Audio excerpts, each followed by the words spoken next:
Hello everyone, I am Tacit, and today I'm going to be going over the Gems of War Badger to the Bone event, in which the Badgerkin is added to the game. So, this week brings, I believe, a first to Gems of War.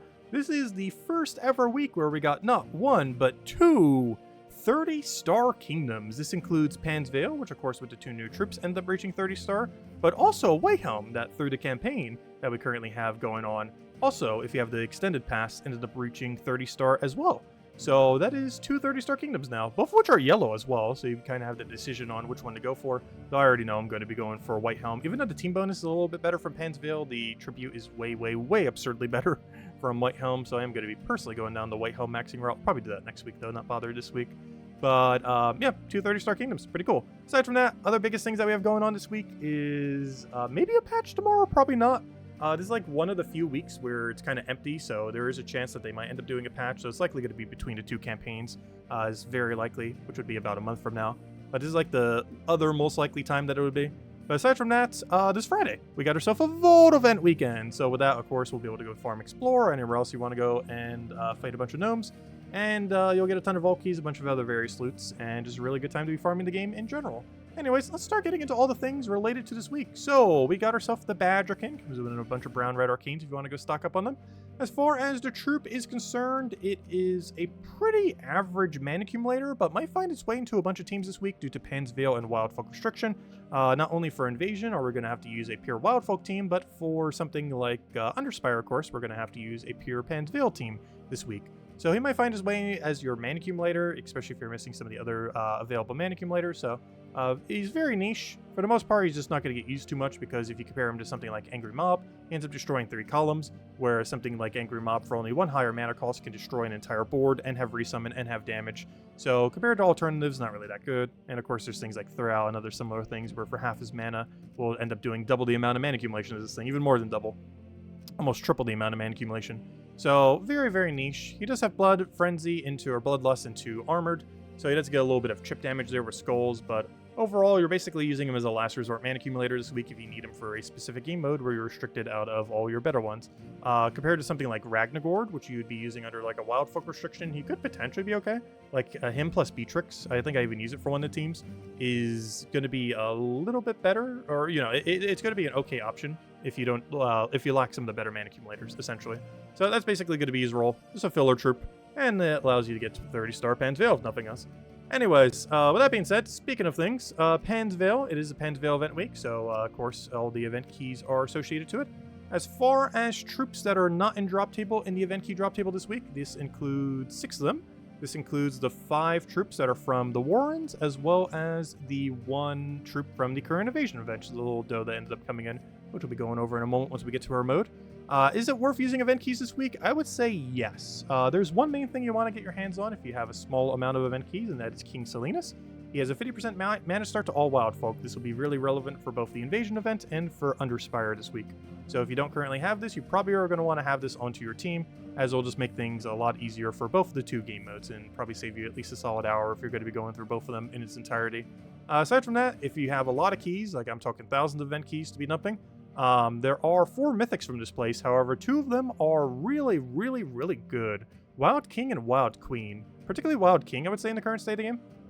He enrages all allies, making him one of the more viable methods to enrage all allies in the entire game, which allows you to do 1.5 times skull damage once, as well as ignore any traits they have. So if they have 50% score reduction, you will ignore that 50% score reduction. On top of that, he also gives them a bunch of attack, and not just himself, every single ally, which is a lot of overall attack gain. And on top of that, he has really good extra turn potential, creating a mix of skulls and yellow, which of course, with his attack gain and enrage, immediately gets to use that value, while also creating a bunch of yellow, which of course feeds back into himself. Wild Queen's a bit more of a safer method. While she does do less overall damage, it's a lot easier to not die with her. She steals a bunch of attack from an enemy, which you get to choose. The one that you end up choosing depends on if you feel like you're going to kill or not, so she also creates the mix of green and skulls. So if you feel like you're going to kill the first slot with skulls, you're going to cast this on the second slot. And if you feel like you won't kill their first slot with how many skulls you do, you then cast this on the first slot. This basically makes it whatever their new first slot will end up being, will have a reduced attack value that won't be able to hit you, and depending on the game mode, you might even be able to zero them out to the point where they can't even hit you at all.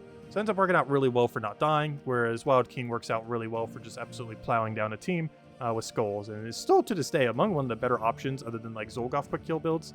that end up killing out everything via skulls. So definitely a pretty strong option in that regard. Aside from that, most is utility troops here and there, like Siren and such. Not really worth mentioning as they're such low rarity and very rarely used, but those are like the main things you're going for. If you have a small amount, get King Salinas, and if you want to dump a ton, try your RNG potentially on the King and Queen, as they're pretty nice to have. Though do keep in mind, half the drop table is taken by things that aren't them, so you have to spend almost like 2,000 event keys to even get one of these, so on average. So it is pretty pricey, but if you have them laying around, it could be worth considering. Anyway, aside from that, let's go now into, actually not the invasion event. One thing I want to go mention, because I will forget if I don't mention it now, is this is actually the final trial rework week. So a while ago, they ended up reworking all the trials in the game, but they reworked them so badly that they then reworked them. And so far, every single kingdom has gotten that rework, except for one, Pan's Veil. Pan's Veil was actually the very first one that we had an event for way back when they did the initial rework, but not the rework of the trial teams. And this one never ended up getting the rework that every other kingdom has had for months now. So yeah, they finally did that for Pan's Veil, finally. After so long. Gosh, this has been out for like, what, a little over a year? I don't remember at this point. It's been so long. But they finally did the rework. Anyways, with that being said, they basically make it into just a stack attack team. So this thing steals a bunch of attack from an enemy and gets tankier while also burying all your Wild Folk allies, which is your entire team. This guy just gives you a little mana accumulation while giving a bunch of attack to your first ally. Essentially, you're just stacking a ton of attack onto your first ally. This thing, 50% mana start to your whole team. And this thing gives a bunch of random stats to a ally and double if they're Wild Folk, which of course it will be. So basically, your whole premise here is to use a little bit of tank ability while also having all of his bearer, all of his armor gain that he has, and essentially just shift every single buff that you have into him. This is going to be giving it attack. He's going to be giving himself armor and barrier. King Salinas just sits there and does nothing.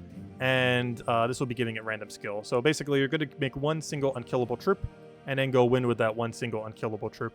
If you feel like you're dying too slow, you can put King Salinas and use him as a meat shield, as you're basically just using him for 50% mana start. But it really is up to you. But the main premise is that you're trying to get this thing to be absolutely unkillable, then go and get a gigantic attack on it, and then go and kill everything. That's pretty much the whole premise here. So, yeah, if you find you're dying way too quick, just put a King Salinas meat shield there. Just do keep in mind, you can't actually go and attack gain your first slot until your King Salinas has died. But if you feel like you have the tank ability, just put it into first and just buff everything up and you'll be good to go. And then you'll just one-shot everything with skulls. And that's the game plan for that. Anyways, as far as the invasion is concerned, same as per usual. We do want to be using this troop, of course, the new one that ended up coming in. Ends up giving you double magic on the specific troop as well as double score. Doesn't matter how upgraded it is, it will always give you the double score. As far as how far you want to buy, definitely at least tier 3. This is 250 gems and will end up giving you access to two things. One copy of the new troop and also the Lost Chant weapon. So this weapon, pretty good. It's just a standard explodey weapon. It just, explodes a bunch of gems, boosts space on Wild Folk, or gives an effect to Wild Folk, and then summons a random Wild Folk. However, I think I ended up using this on 3 different teams, as well as I think almost every budget team this week for some of the restrictions. It is really, really, really good this week. While you might not find much use for it beyond this week, it is pretty much a must-have, especially if you're missing all the better weapons from the kingdom. So I definitely advise getting this thing. Plus, it's just one less weapon you'll need down the line. Anyways, as far as other events that we have going on this week. This Tuesday, oh yeah, the May event.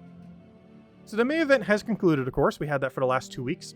However, if you have any points left for whatever reason that you may not have spent, you can use it over the next week. Keep in mind, it is impossible to earn any more points during this time.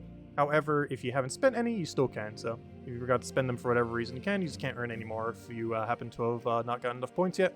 Unfortunately, you'll have to wait till next year for whenever they do whatever May spring event that they end up doing. As far as events that we've going on this week, Tuesday, we have ourselves Pan's Veil. Pan's Veil is a green-yellow restriction. Most noteworthy thing with this, it is the only faction in the entire game that gives arcanes for whatever reason. The final battle gives you arcane trait stones, meaning that the green-yellow arcanes that they give are basically the easiest to get in the entire game of any arcane. As all you have to do is just farm this event, or at any time. You just go to Pan's Veil right now, or go to the Warrens right now, and you'll be able to go get a ton of arcanes for that final fight. It's like 3-4 every single time. It's based on your multiplier. So if you have like a 3.5 times multiplier, you'll get 3 arcanes, for example. Whatever your multiplier is rounded down. Basically, whatever the bigger number is how many arcanes that final battle will give. So really quick to stock up on green-yellow arcanes if you still need to max out on anything. Wednesday, we're going to be getting a Wild Folk pet. I'm currently showing the wrong one because we just had a pet event. But I will be getting the Wild Folk one this Wednesday. Thursday, we have ourselves the Bard class event. Not really used too often, however, it does have 20% stats this week. because I believe it's Pansvale and Wildfolk that have the two 10%, which of course it is both of those two things. It's not used too often. Its most noteworthy gimmick is that it gives a bunch of extra stats to all yellows per turn, which gets increasingly worse as over time as stats get higher. And it has to be into silence, so as that. You generally only use it if you're using a pure Wildfolk team, which is very niche, but this week you're going to be doing a ton, so kind of comes into play a decent amount. As for Invasion, as we already mentioned, you're going to be pure Wildfolk, and Underspire, once we get to those teams, of course, is pure Pansvale as it normally is, based on whatever the kingdom is. But anyways, and this Friday we're going to be having a Vault event weekend, so definitely make sure to go grind that out. Go just basically spam Explore, get all your loot from there. Actually, I still have some Vault keys I still need to go finish this week before we get to that Vault event, because I like having 0 going into them these days. It makes it easier to track how many keys we get so we can go get our other hundreds. Anyways, as far as Soulforge is concerned, nothing too noteworthy. Elder Dragon does have Curse into itself, into its own boost ratio, so it can get 13 gem spawn every single time. Generally requires a little bit too much setup, even though it does its own setup. It's very clunky a lot of times. However, it can be a good way to have Curse while also having AoE damage, if it's something that you're looking for on a team. And he doesn't require a different troop to have Curse, so he's self-sufficient in that regard. I just feel like he starts a little slow compared to where the meta is these days. And aside from that, Possessed King. Possessed King is actually pretty high up there. He's mostly used in Skull Spam teams, particularly Doom Skull or Uber Doom Skull related Skull Spam teams. The main reason for this is any of those double converters or even ones that just converts into a single one like Lord of Slaughter. Basically, they create a bunch of Doom Skulls onto the board, and not all of them are necessarily going to get matched. And when they don't, you're still going to be hitting extra turns. So these 2 explodes that he does can chain react all of the other explodes to connect together. So that's basically his whole premise. Is you go get 2 explodes whenever you do a skull spam, or any extra turn for that matter, and those will chain react all of your Doom Skulls on the board in order to mana accumulate a bunch and basically reset the board. That's his main gimmick. You can use some outside those kind of teams, but he's mostly used in Doom Skull and Uber Doom Skull related skull spam teams. It can also be used in standard skull spam teams just to give a little bit of extra mana accumulation, as of course matching skulls does not actually give you mana accumulation. As far as weapons are concerned, you're pretty much not really getting any. Lost Chant you would want to go and get from Invasion, so do not get it from here. Every other weapon here you're basically just doing to help you towards 30-star Pansvale or whatever milestone you're doing, as well as if you just want a knick-knack weapon to end up using during any of the events. Like if you feel like any of these other abilities are better. For example, what is this? I believe this is the other Explodey one. So technically we already had an Explodey Wildfolk weapon, so if you don't want to use the new one's coloration, you could use the old one's coloration. Really up to you. But it's basically just like weird weapons like that that are within the Soulforge this week. So most just utility stuff. Just make sure to get the Lost Chant specifically from the event, whereas everything else you can get from Soulforge if you so choose. I guess if there's one to maybe mention is Yasmin's Pride. I feel like a lot of teams that end up utilizing this aren't really too good anymore. However, if there's ever an HP boost ratio team that comes up again that's actually viable, this is one of the better ways of getting HP that can actually scale. It eliminates all armor from an enemy, and then gives all allies a ton of life, boosted by how much armor you eliminated. And while it's not the best way of gaining stats, it is a pretty viable way to do so off of weapon. There just aren't really as many good HP boost ratio teams as there are armor or magic these days, so there just isn't really much of a need for this weapon. But who knows, maybe by the time the Pansvale event comes in within the next like 6 to 12 months from now, by the time the next Pansvale event comes out, there might be a viable HP boost ratio team. So I guess if there was any one weapon to craft this week, it's probably Yasmin's Pride. It's very unlikely to occur, but who knows, maybe an HP meta could find its way into the game at some point again. But though, of course, currently it has been completely overtaken by armor ones. We'll probably be going for the White Helm upgrade too, because for the 2 30-star kingdoms, Pansvale and White Helm, they're both yellow. So if you go to Pansvale, it'll end up being a permanent HP. And if you go to White Helm, it'll be a permanent armor they end up getting here. So I'm definitely going to be going down the White Helm route. I'll probably be doing the upgrade next week. But we'll go down the White Helm route and end up getting our upgrade there for our permanent armor and for our little bit extra tribute. Whereas if you went down the Pansvale, you would get a permanent HP and get a slightly better team bonus. As generally speaking, Pansvale pure teams are slightly better than White Helm pure teams. But I'm personally going down the White Helm route when we end up doing that next week. We also have the start of a White Helm event thingy going on as well, like a 2-week-long Kingdom Pass, if I'm not mistaken. I think there might even be reworking some stuff in White Helm, so it'll be interesting to see how that pans out. Even more of a reason to go down the White Helm route, because who knows, maybe White Helm teams will actually be meta going into next week. We'll just have to wait and see. Anyways, let's go now into the teams. So, first things first.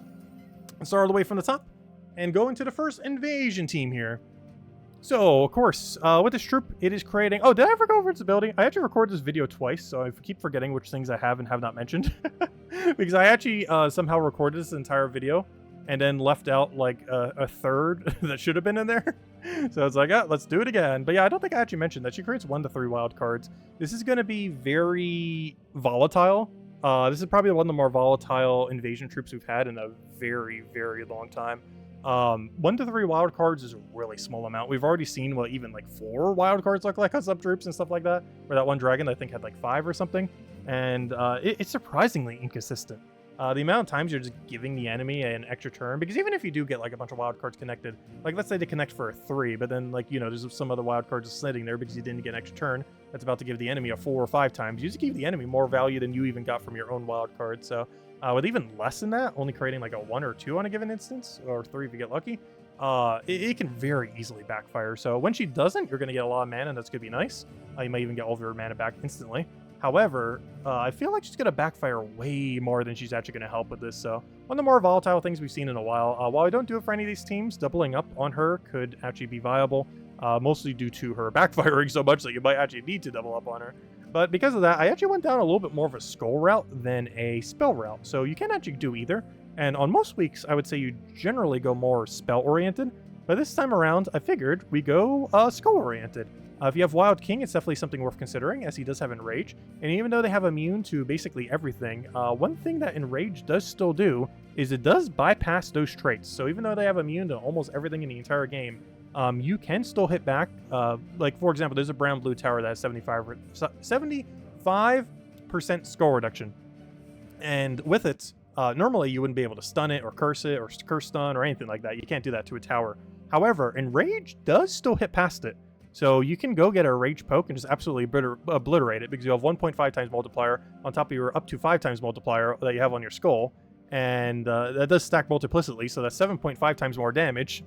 So that's going to be a lot of damage. Like, you'll just absolutely tear through them. So that's pretty much the game plan. Just keep spamming Wild King until you win. You're barely even going to cast her ability unless you absolutely have to. You're just spamming Wild King until you win. I was going to go the yellow Doom weapon here, the polearm one, but I just opted for Wand just to cover the rest of the colors and just for a little bit more mana accumulation, because it seemed like we were a little bit low on mana accumulation. And speaking about mana accumulation, King Salinas is here for 50% mana start. Pretty much, if you have him, you will be using him for almost every event this week, as any team that's going to be pure Wild Folk, you pretty much want to be using him. Not required, but definitely very helpful. For their low rarity invasion team, we're going to be utilizing basically all the new content. Very absurdly cheap team to end up getting. You basically get this for 300 glory and 250 gems this week. Super, super, super cheap team. We're using the Doe, of course, for all the normal things you would do in an invasion troop. We're using the Badgerkin that we mentioned earlier as our alternative mana accumulation option. He also can become a little bit of a mini tank with his skull reduction into Enrage, so you can still hit through that tower reduction. We have Resummon here to make sure we don't end up ultimately dying. And on top of all that, we also have Beatrix. So Beatrix, we have Cleanse, which isn't going to be as relevant for this, but she does have pseudo infinite loop into her ability, so she'll be able to go and spam a bunch, get a bunch of extra green and blue, or green and brown, which is very useful because green is going to be going not only into herself, but also into your main kill option, as well as brown into your main mana accumulator. So she ended up working out pretty well, and is super, super cheap. 3 things that you get pretty much automatically this week just for playing. And Queen Beatrix, which is a legendary. However, it's a very easy to obtain legendary. All you have to do is just throw some Chaos Shards at the Deep Hive Underworld, and just throw it at the portal there, and you'll end up getting her pretty quickly. So you can target her whenever. It doesn't even need to be a specific week, so you'll always be able to get her very easily. And if you don't already have her, you're definitely going to want to get her at some point. She's absurdly good. So if you don't have her yet, today this is the week to go get her, because she's absurdly good. Anyways, next we're going to be moving down to the Warren's faction events. So this is a green-yellow restriction, though of course your weapon can be any color for this mode. For this, we're just basically running Leprechaun and a Rowan. You can run one other alternative thing here. I just figured to go in double Rowan here, as we do not have Mirage Queen or any of the other few really good assist troops.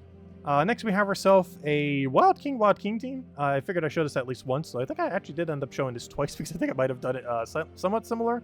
Oh, no, I did a slightly different team for Underspire. Though it's somewhat similar to this, but slightly different. But anyways, we're basically using a Leprechaun to get everything rolling, Wand to get all the blesses, and everything else just to be bulky. And then we're just spamming Wild King until we win. And we have Wild Queen just as a little bit of backup, just to use the whole crew. That's pretty much the game plan here. And we're using his Elementalist just to be a little bit tankier. Pair faction team, basically just spam Luna. We're going to be doing it with 1 Bunny Corn, because why not? Gives them covering 1 more color. and also creates a bunch of yellow gems. Has a little bit of charm too, but you're mostly doing it for the 7 yellow gems and the fact that it covers 1 more color, so your team doesn't use only 2. 3 is still a little bit limited, but it's basically spam your AoE until you win.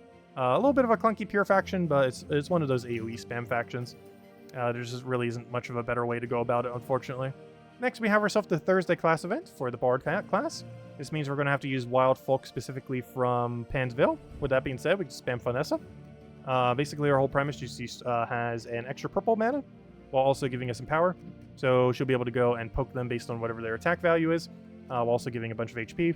And the main premise here is that we're just going to keep spamming Black Manacle and using her for chip damage to kill out whatever's left.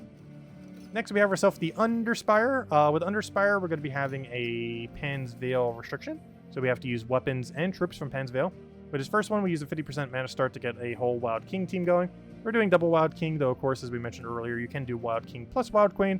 However, it is a little bit safer doing double Wild King if you do happen to have it, though it's definitely not required. But it's mostly just if our first one dies, we'll still have a pretty solid team. We'll have a resummon first slot into, we'll have a resummon weapon into Wild King into the mana start that we got at the start. So overall, should be pretty fine. The only bad thing about this is if Wild King misses too much, we're going to have a little bit of a mana issue. But he generally doesn't miss that often. You normally win way before he starts missing. And the final team here is actually going to look almost a little bit like a faction team. We're doing a double up on Luna, because if we're going super low rarity, of course, this is a legend, but similar to when we were mentioning Beatrix earlier, it is a faction legend, so they are very absurdly easy to obtain. Even though they're theoretically legends, they're easier to get than some ultra rares, so they're super free just from going and opening portals in their respective faction. In this case, the Warrens for her, whereas Beatrix was the Deep Hive. Anyways, we're using the weapon that we got for 250 gems from the Invasion event, and just using this as our backup resummoner weapon. And now we're just using the Badgerkin from the Glory that you can end up getting. This is a little bit of a mana accumulator. If you happen to have something better, obviously use it, same as your damage sources. It's about as cheap as you can end up going and still clear it out pretty consistently. And that is a full rundown on everything. If you guys still have any other questions, feel free to leave in the comment section below. All the teams that we just went over are in the description if you want to go and copy and paste any of them. I hope you all have a wonderful week. Definitely feel free to leave a like on the video. Helps a lot and is greatly appreciated. And one other thing I want to go mention. I should be hopefully finishing the last of the dental work I need to be getting. I'm not sure if any of you know because I've really been mentioning it with too many videos. But I've been getting a lot of dental work done this year. And the last of it is almost here. Hopefully, if all goes well, next Wednesday should be like the very last day. However, it is happening very late in the day. So I'm actually not going to be around for the Wednesday stream. So this will be 2 Wednesdays in a row we will not be live streaming. So just a heads up on that for any of you that do catch the live streams. But we'll be live tonight. We'll be live for all the whole weekend, all that. So yeah, we'll go from there. But anyways, guys, I hope you all have a wonderful week. I'll catch you guys later. Stay safe out there, and I'll see you guys soon. Bye, everyone, and thanks for watching.